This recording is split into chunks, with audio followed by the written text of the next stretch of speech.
Olá, como está você? Você já reparou que a maioria das mensagens e lições sempre focam no final da vida de José?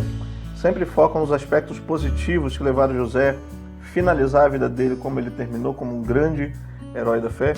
Só que você sabia que José também teve problemas e precisou passar por um tratamento de Deus? Não? Fica aí que eu já te conto nessa edição do nosso Papo de Vida.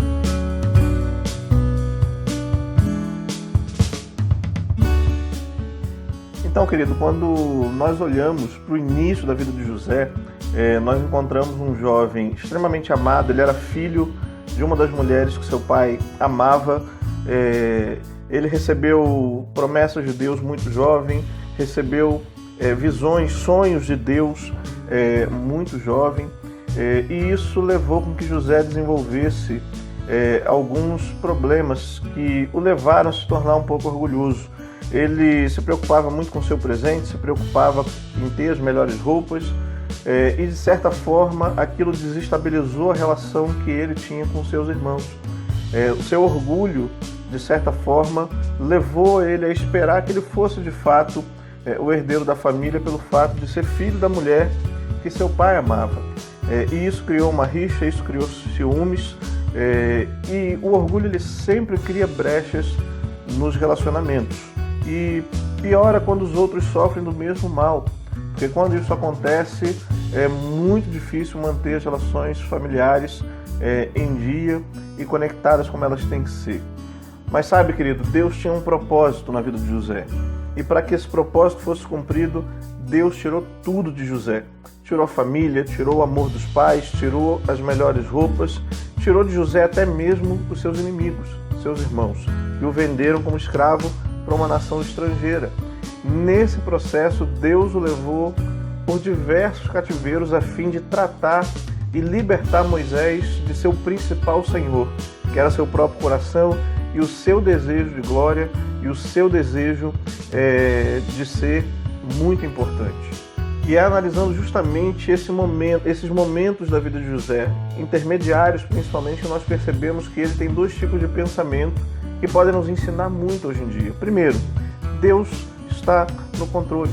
E segundo, se Deus está no controle e se há um propósito dele em tudo que eu estou passando, eu vou me preocupar em descobrir qual é o propósito dele na minha vida, ao invés de me preocupar com a minha própria vida. Sabe, querido, José, ele passou por vários cativeiros para poder aprender isso. Por várias vezes esteve preso, por várias vezes, de certa forma, injustamente, ele passou por situações muito difíceis na vida, até aprender que os propósitos de Deus não acontecem na nossa vida enquanto nós não estivermos livres do nosso próprio coração, do nosso orgulho e do nosso desejo de autorrealização. E aí só depois que Deus liberta José do seu maior senhor, que era ele próprio, é que ele então está preparado para se tornar uma bênção na vida de tanta gente, e Deus então o tira da prisão e o coloca sobre o governo do Egito, apenas sob as ordens diretas do faraó.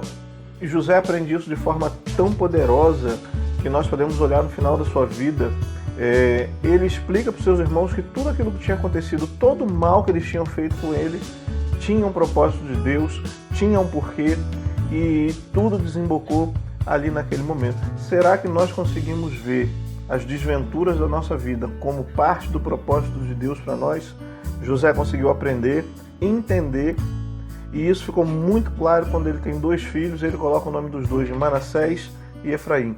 Esquecimento e prosperidade, mostrando que ele tinha decidido em seu coração encerrar o passado e olhar para o futuro, para aquilo que Deus tinha para estabelecer através da vida dele. E aí no final da sua vida, quando ele pede que levassem os seus ossos para que fossem sepultados na sua terra natal, ele então dá prova total de sua fé, de sua crença de que Deus um dia lhe daria toda a sua família e os levaria de volta à própria terra, reunidos para passarem a eternidade juntos. Querido, há muitas lições na vida de José, e uma delas é que o orgulho, mesmo quando nós descobrimos o plano de Deus para a nossa vida, nós podemos ser levados ao orgulho espiritual e isso nos levar à derrocada. Cuidado com isso. Segundo, entenda que tudo aquilo que acontece na sua vida, mesmo as desventuras, os momentos difíceis, servem para preparar você para aquilo que Deus tem lá na frente para a tua vida. Então o segredo não é perguntar a Deus o porquê nós passamos por algumas coisas, é perguntar a Deus para que nós passamos por algumas coisas. Assim ele encurta a resposta, encurta o tempo do processo e permite com que nós passemos mais rápido por aquilo que ele precisa que nós passemos, para que nós possamos aprender, para quando chegarmos lá, no propósito que ele tem para nós, podermos ser fiéis e conservar o nosso coração e não nos perder naquilo que Deus tem para realizar através da nossa vida. Que Deus te abençoe e até o próximo Papo de Vida.